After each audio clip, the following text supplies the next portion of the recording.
Welcome to this episode of Chatting with Staxx. I'm your host, Bill Staxx, and today I got Todd Barton. Hey, good What's morning. up, Todd? Yeah, they were shooting people, making a fight, the gladiator fights, right? All that kind of stuff. Correct. Yeah. So I never dealt with any of those guys. So I don't know how those guys would have been treated. I would think that those guys, obviously, when they go SNY or PC, whatever you want to call it, from a guard standpoint, you're like, whatever, man, you're just doing time, whatever. You know what I mean? But dirty cops or somebody like that, they're not liked. They're going to be treated like shit by the staff.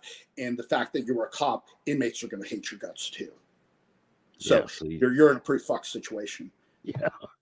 You're getting hate from all ends. Right. One of the famous ones we had, and again, remember, like I told you, a lot of guys didn't go PC right off the bat. They'd go general population. We had a guy years ago out here in California that he was a photographer and he killed an Oakland Raiders cheerleader.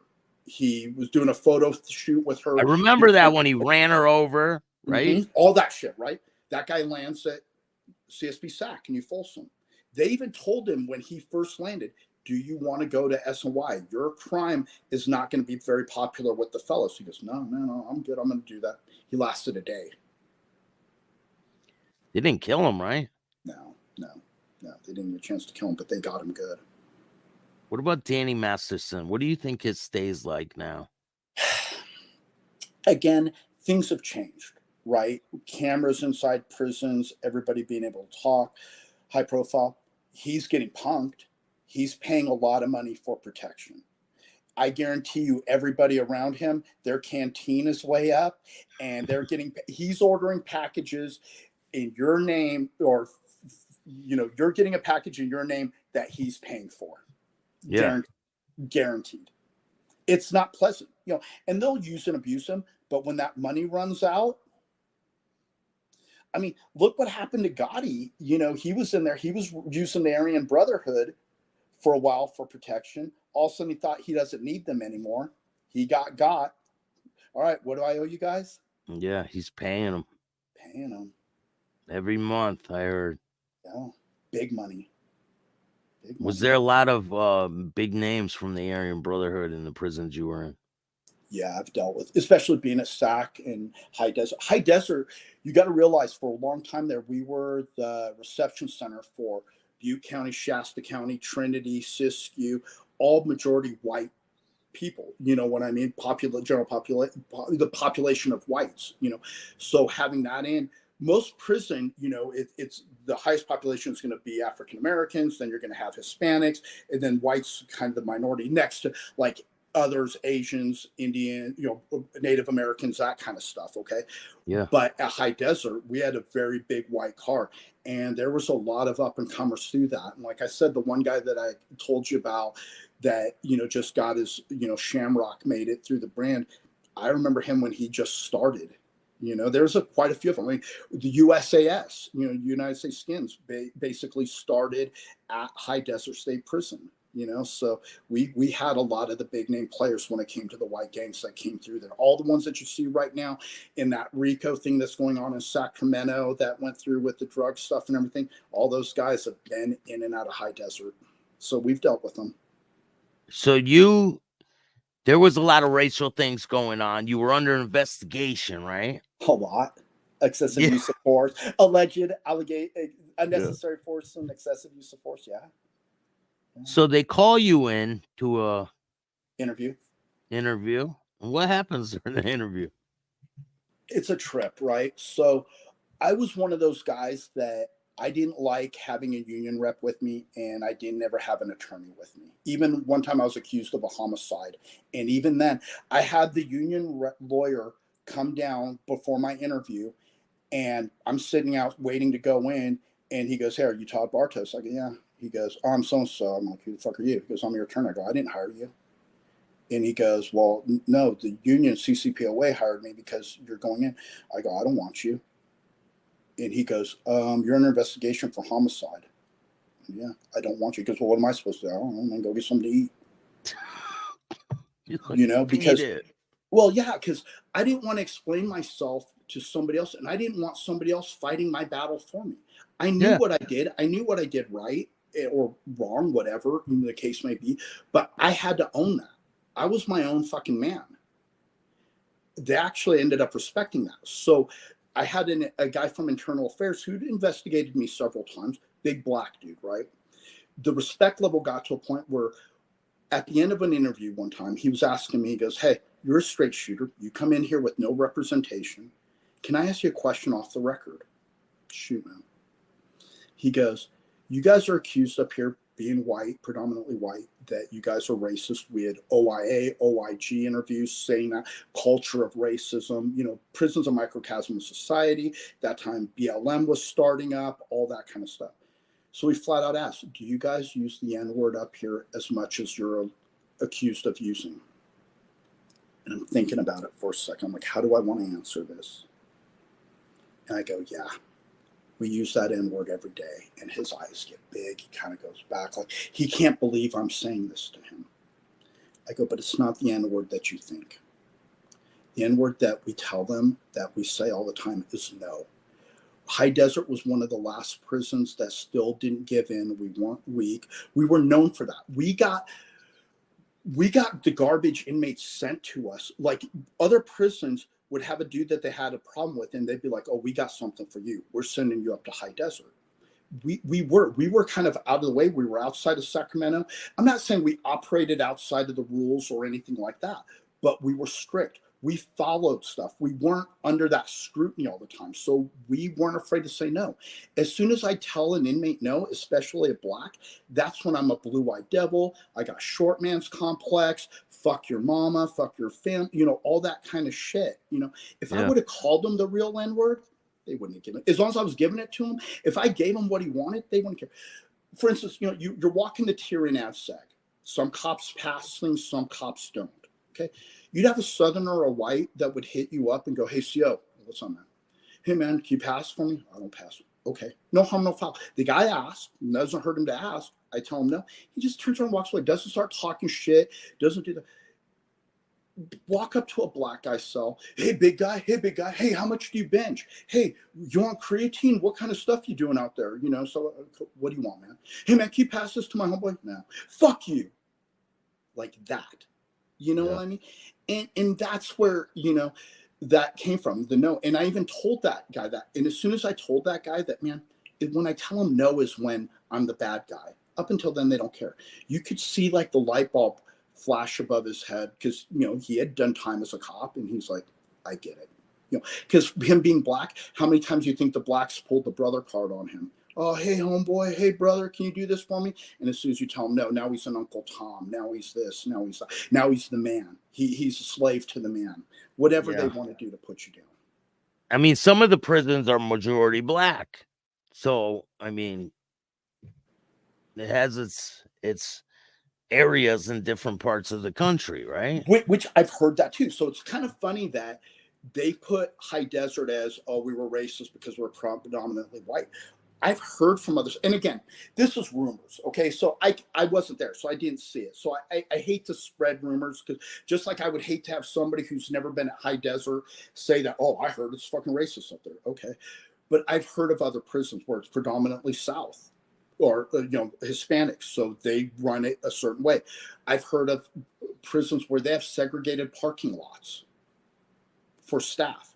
There are yards where one guy actually told me that there was a yard at Solano, I believe it was, that had a black captain, black lieutenant, black sergeants, predominantly black staff. And if you were a white officer, you were not welcome to be around there. And is that okay? I mean, it's not okay. But again, was I there? I don't know. So it could be bullshit. Okay. I'll flat out say that. I want to put that disclaimer out there. I don't want to start bad mouthing something that I wasn't a part of or I didn't see. But again, at High Desert, you know, when they were saying that we were racist and all that kind of stuff, man, when it came to the cops and stuff, we never did. You know, I worked with homosexual officers. I've worked with female officers, Hispanic, black, everybody. We were wearing green. You could watch us when we were hitting the gate. It didn't matter who you. And would we talk shit? Would we tell racial jokes towards each other? 100%, man. We would fuck with each other and laugh, and it was all good natured. You know what I mean? Nobody, you know. But I mean, there was one officer, you know, homosexual. I didn't even know he was gay. Okay. We're talking about, one of my other partners was talking about painting his walls. And I was like, hey, are you doing different colors? We're separate. And he goes, yeah. I go, man, what a pain in the ass that is. I go, it always seems to leak through, with the masking tape. He goes, well, I used pretty good tape. I go, no, after I did mine, it still leaked through. I was like, what the fuck? I go, professional painter told me you got to use caulk, to put on there. He goes, well, what would you use? Clear or white? I go, I guess clear. I don't know. I didn't. So this other cop goes, man, you got to watch out for that black caulk because it'll fuck you up, and we're all kind of laugh. And I'm like, and he goes, you didn't know his homeboy was gay? I'm like, I didn't know. We didn't care, man. We didn't care. If you're not making your business anybody else's business, and when I mean it, your business, like you're not trying to push your agenda on anybody, nobody cared, man. Nobody cared. We were all there to look out for each other. It was really sad for me when they tried to make it that way, that we were this negative. Because again, man, most guards, they just want to do their fucking job, man. They got families. It's just a job. Again, you've touched on it before.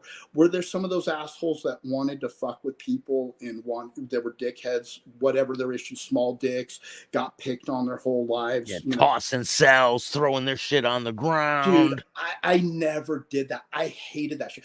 Some inmate would piss you off and you're going to go up and tear up his cell. Ooh, you're a fucking tough guy. I was the guy to get in your face. If you and I had a problem, it was that. And my thing was, I didn't care about Pruno. I didn't give a fuck about tattoo guns. I didn't give a shit about any of this. My biggest issue was respect. If somebody came at me wrong or disrespect, and again, my partners, man, if you're a grown ass man and somebody disrespects you, step up, man. Show them what you got. I'm not here to protect you. If it was a female staff member or female guard, yeah, there was a little different. My social mores are, you don't talk to a woman like that. You don't disrespect a woman like that. Okay? It would happen a lot, right? With women? Not that much. I mean, honestly, man, back in more so again, it came with the SNY and PCs because they had nobody to answer to. The general population, you never really dealt with that, man. They were, and again, level 4, these guys were pretty hardcore, and there was a certain degree of respect. So would it happen? Yeah, 100%. Did it happen a lot? It really wasn't, and I'm grateful for that. Was there ever a code called? You guys are all running to the code, and maybe one of the cops was like, "Well, I ain't getting involved with this shit." Those were the guys that would talk big shit before things would go down. And those are the guys that would say, man, I can't wait to get into my first fight, or I can't wait to do this, and I can't wait to do that. And then that alarm hits and we're all responding. You're like, hey, where's the tough guy at? Where's that guy at? He didn't even fucking show up. Oh, I didn't know I was supposed to. He's got an excuse, yeah. It's usually how it goes. 100%. 100%. And again, we saw it and we punked them out. And make no mistake, the convicts and the inmates saw it. They knew who was a punk and who was willing to fight. And again, your reputation is everything. Did I have to fight a few times? Yeah. But once you got that reputation that you didn't fuck with people for no reason, but if you called me out, I would be the one to do it. I didn't have to fight anymore. You know what I mean? Every once in a while, you get some knucklehead if he was maybe drunk or if he was high or whatever like that. But I never got assaulted like that. I never had anybody, like you asked earlier about, because I never had anybody throw piss and shit on me because I didn't carry myself that way. I wasn't. Have you seen other cops getting assaulted? Oh yeah. I mean, you would. You know what I mean? Like I said, that one guy, that big story with that, and there's guys that would push it, and stuff like that, and the guys would slip their cuffs a lot. Slip their cuffs or turn on, but it's the reality of these guys know it's really a no-win situation. You could turn on a cop and get it, but you're going to get yours. At the end of the day, we've got the numbers, in that regard. And it would go bad. But yeah, there was a few times. And a lot of times what you'd see more so with the assault on staff, if we had back in the day when you had the big prison riots and race against race, there's certain races that knew that, because with inmates, we had to play by rules as officers, guards, whatever you want to call it. And the inmates didn't. So if you're in a group that knows how to make weapons, that loves to use weapons, and is going to make an example out of you, is going to go after you when those doors open, hey man, I'm gonna whack fucking Bartos because yeah, I might get my ass kicked by 3 or 4 guards afterwards, but at least they're not shanking me. So we call them PC move. Oh, they would do something deliberately so they get taken out. Yeah. And Or you if said they owed, or if they owed drug debts, or if they owed gambling debts, they would do that. So that's when a lot of those, the one-on-one, you pissing me off, me talking shit to you, and you deciding to take off on me, it wasn't as common. That other stuff was a lot more common for staff assaults. you said you worked as the gun tower. Yeah, I was a gunner. Did you ever shoot at anyone or shoot anyone? Not with the Mini 14, with the less lethal stuff, with the block guns. Oh yeah, man. Yeah. So what would happen? Something would pop off, a fight. Like Yeah. what's walk me through what happens when a code calls? Like what Okay, happens? You so see a melee. I never had anything on the big main yard. Mine was always the concrete yard in Ad Sag. So back then you'd have the Southerners and the whites were on a concrete yard together. Blacks and Northerners were on a concrete yard together. So the whites and the Southerners were constantly cleaning house back there. You know, you'd show up, you know, back then you'd have committee on Thursday. Whites and Southerners had yard on Friday. You'd get cleared for yard. If you were no good, if you came off the yard, you know, with bad stuff, you know, that you got sent to the hole because you didn't do what you were supposed to do, or you had to check in because you'd been fucking up or whatever, and word came from the big homies that this guy was no good. Oh, that's where they were getting you, man. They would get him out on the yard. So you're watching yard, and it was always after workout. You know, they do the workout, get the guy good and tired. Guy would walk over to the drinking fountain, and you'd watch the other guy. You know, and these guys were pretty good about not telegraphing it. But dude, you're watching 20 guys on the yard. If you're missing it, you're asleep. And with certain groups, they were loud and obnoxious. Like blacks and Northerners never really took off. Your yard fights were pretty rare, so you could kind of not you could kind of lose focus a little bit with your whites and Southerners. That 3 hours that they were on that yard, you were watching every fucking move, every step of the way, because you never knew. They would look for you to slip up one time, you know. And they had one incident where the female staff, she was the gunner, she basically fell asleep up there, and they gutted a dude. She wakes up, and there's a dude laid out in the middle of the fucking concrete yard with blood. They basically woke her up to tell her that that was there. And the homeboy even told her, he goes, bitch, you're fucked, you know, because it was on camera. It was on camera, not her. You couldn't see her on camera, but you could see the yard on camera. Like, dude, how the hell, like, what is the gunner doing if this guy's getting whacked this whole time? And her excuse was she was stretching. Well, the only thing she was stretching was the truth.